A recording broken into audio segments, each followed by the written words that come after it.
Kita awali sore hari ini dengan informasi 6 keluarga Laskar FPI mendatangi Komisi Nasional Hak Asasi Manusia dengan membawa sejumlah barang bukti. Dalam pertemuan yang digelar selama 2 jam tersebut, keluarga korban membeberkan sejumlah kejanggalan terkait peristiwa yang terjadi 7 Desember lalu.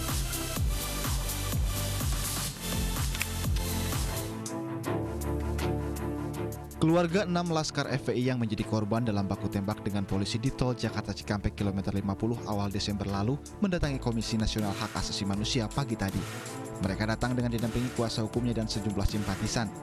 Kuasa hukum keluarga 6 Laskar FPI Sugiono mengatakan selain memenuhi panggilan Komnas HAM, mereka juga datang dengan membawa barang bukti berupa dokumen dan foto-foto korban dalam peristiwa tersebut. Terkait barang bukti senjata api, kuasa hukum menyebut 6 Laskar FPI tidak memiliki senjata api. Dari senjata yang ada, tentunya kami akan cek ke keluarganya dan ke teman-teman di DPP FPI. Tapi kalau yang di DPP FPI sudah confirm tidak pernah tahu dan tidak pernah mengetahui bahwa dari teman-teman Laskar yang mengawal Habib Rizik itu punya senjata. Itu sudah confirm. Tapi kan kita nggak tahu ya, jadi kita tidak juga bisa menghakimi, tapi kita juga harus lebih fair dalam menghadapi hal yang semacam ini karena ini merupakan extrajudicial killing yang harus kita usut kebenarannya dan lebih transparan. Dalam pertemuan yang digelar selama 2 jam ini, salah satu keluarga korban mengaku membeberkan sejumlah kejanggalan terkait penembakan yang terjadi di tol Jakarta Cikampek itu. Sementara terkait otopsi ulang, pihak keluarga akan menyerahkan ke Komnas HAM. Itu kami serahkan kepada Komnas HAM kebijakan ini. Tapi dari pihak keluarga Bukan belum ada keputusannya. Jadi nanti kami akan serahkan segala sesuatunya kepada Komnas HAM saja gitu. Lagi pula kami pihak keluarga juga kurang begitu paham, nggak ngerti juga tentang hal tersebut. Tim pencari fakta Komnas HAM Hoirul Ana menyebut keterangan dari keluarga korban akan dijadikan keterangan tambahan dalam proses penyelidikan.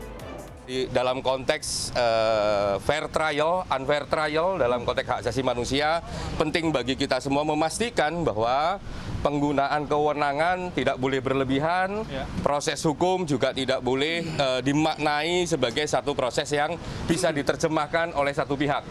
Karena unfair trial, fair trial, atau apapun istilahnya, itu adalah satu prinsip yang harus dipahami kita semua, dilaksanakan kita semua dengan prinsip-prinsip hak asasi manusia.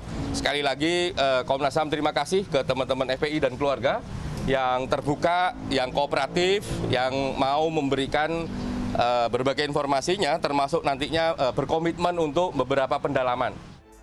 Sebelumnya Polda Metro Jaya menjelaskan mengenai kronologi penembakan 6 Laskar FPI di tol Jakarta Cikampek kilometer 50 7 Desember lalu.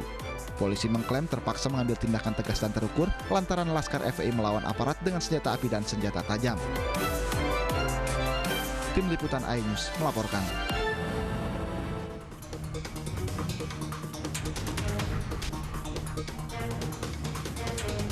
Bareskrim Polri telah menggelar rekonstruksi tewasnya 6 anggota Laskar FPI di tol Jakarta Cikampek 14 Desember lalu. Rekonstruksi digelar selama 4 jam di 4 lokasi di wilayah Karawang, Jawa Barat.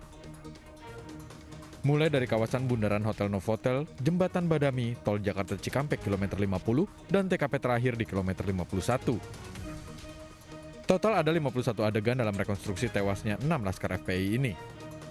Dalam rekonstruksi ini, polisi mengundang sejumlah pihak, diantaranya Komnas HAM dan Kompolnas.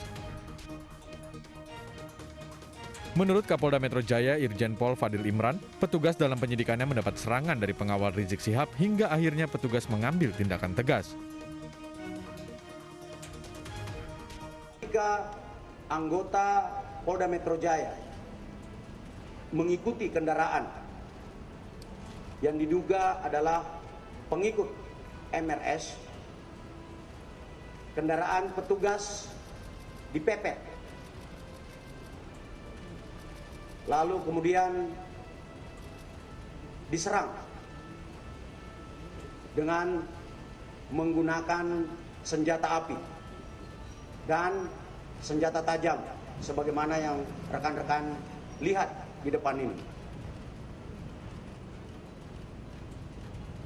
Anggota yang terancam keselamatan jiwanya karena diserang, kemudian melakukan tindakan tegas terukur. Sementara itu menanggapi rekonstruksi penembakan Laskar FPI, Sekretaris Umum FPI Munarman menyatakan Laskar FPI menjadi korban spiral kekerasan yang dilakukan oleh aparat.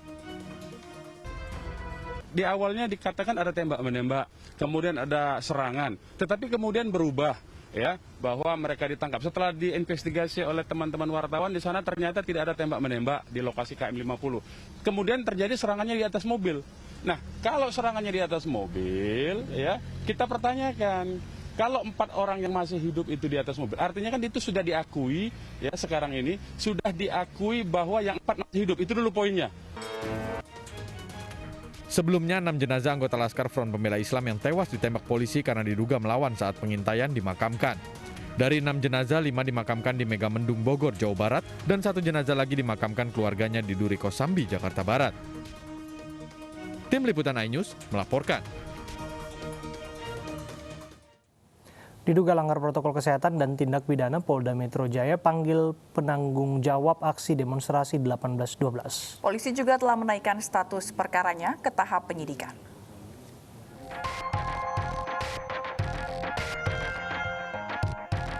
Pasca demo 18/12 menuntut pembebasan pemimpin FPI Rizik Syihab, Polda Metro Jaya mengamankan 455 peserta aksi dari sejumlah wilayah di DKI Jakarta hingga Tangerang.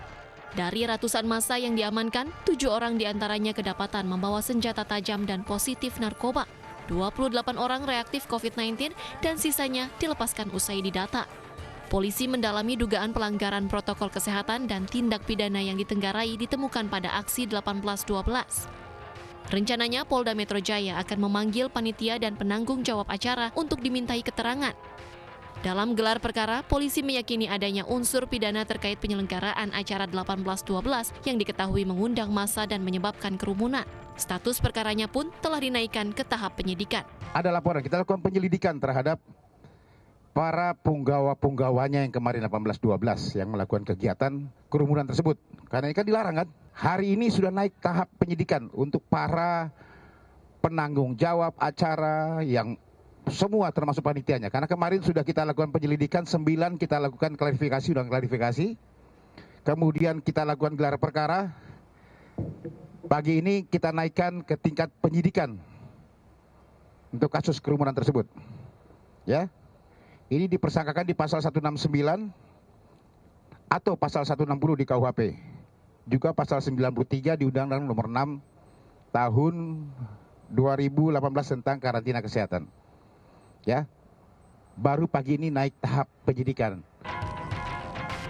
Dalam kasus ini, pihak panitia maupun penyelenggara acara dijerat pasal pidana tentang penghasutan di muka umum serta Undang-Undang Karantina Kesehatan dengan ancaman hukuman maksimal 6 tahun penjara. Dari Jakarta, Nadia Valeri, Auliasyah, dan Sutrisno, iNews melaporkan. Petugas dari Polda Metro Jaya menangkap 455 orang dalam aksi demo 18/12 Jumat lalu. Polisi memastikan ratusan pendemo yang ditangkap berasal dari FPI.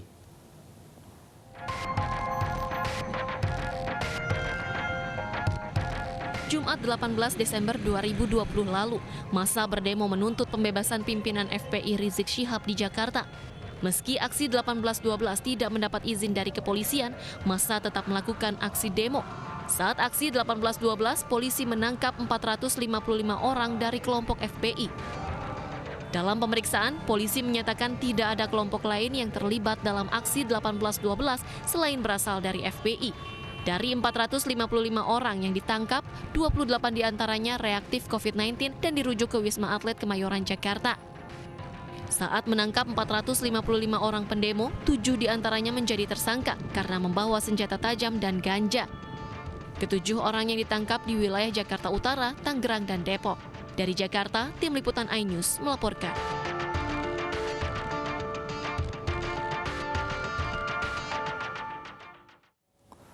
Pimpinan Koalisi Aksi Menyelamatkan Indonesia, Syahganda Nainggolan, menjalani sidang perdana di Pengadilan Negeri Depok.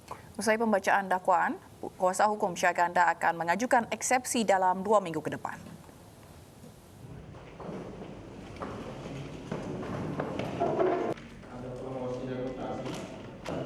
Sidang pembacaan dakwaan terhadap pimpinan Koalisi Aksi Menyelamatkan Indonesia, Syahganda Nainggolan, digelar secara virtual di Pengadilan Negeri Depok, Jawa Barat. Usai pembacaan dakwaan, kuasa hukum Syahganda menyatakan akan mengajukan eksepsi dalam waktu 2 minggu ke depan. Eksepsi diajukan karena kuasa hukum Syahganda menilai dakwaan terkait kebohongan kliennya tidak terbukti. Lebih jauh, kuasa hukum Syahganda menjelaskan apa yang dilakukan Syahganda dalam akun Twitternya merupakan bentuk kebebasan berekspresi. Eksepsi kami ini sebenarnya ini kan tidak ada faktanya, yang tadinya di dalam penyidikan ada undang-undang ITE yang digunakan pasal 28, sekarang tidak ada. Murni kebohongan. Oleh sebab itu, kebohongan itu adalah hak Allah menentukan, bukan haknya hakim. Oleh sebab itu kami eksepsi. Selain itu, dalam eksepsinya, kuasa hukum Syahganda meminta agar Syahganda dapat dihadirkan secara langsung. Hal ini dikarenakan kuasa hukum dan keluarga merasa sulit untuk berkomunikasi dengan Syahganda. Dari Depok, Jawa Barat, Bayu Pradana, Anugrah Surya, Iriansyah, iNews melaporkan. Sebelumnya, Barreskrim Polri menetapkan 9 anggota Koalisi Aksi Menyelamatkan Indonesia atau KAMI sebagai tersangka Oktober lalu. Mereka diduga membuat hasutan yang menyebabkan unjuk rasa protes Undang-Undang Cipta Kerja menjadi ricuh.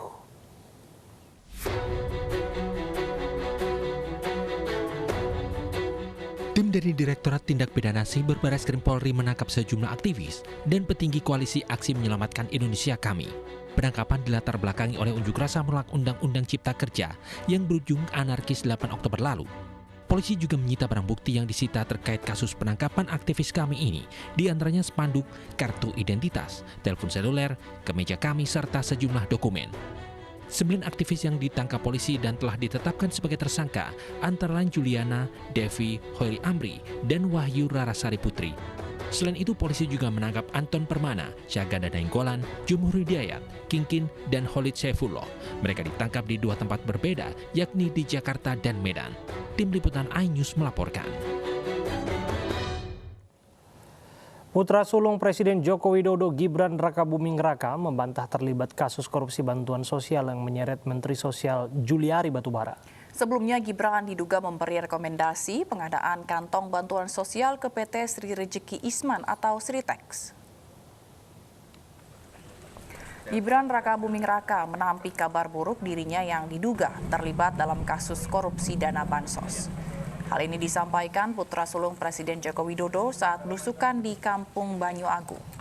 Gibran mengaku kaget namanya disebut-sebut terlibat memberikan rekomendasi pengadaan kantong bantuan sosial yang menyeret Menteri Sosial Juliari Batubara.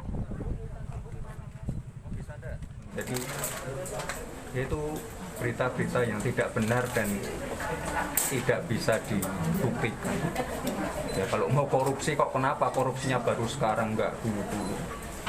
Enggak, saya enggak pernah seperti itu. Mas, kalau pengen proyek ya proyek yang lebih gede, PLN, Pertamina, jalan tol itu nilainya triliunan. Saya enggak pernah seperti itu.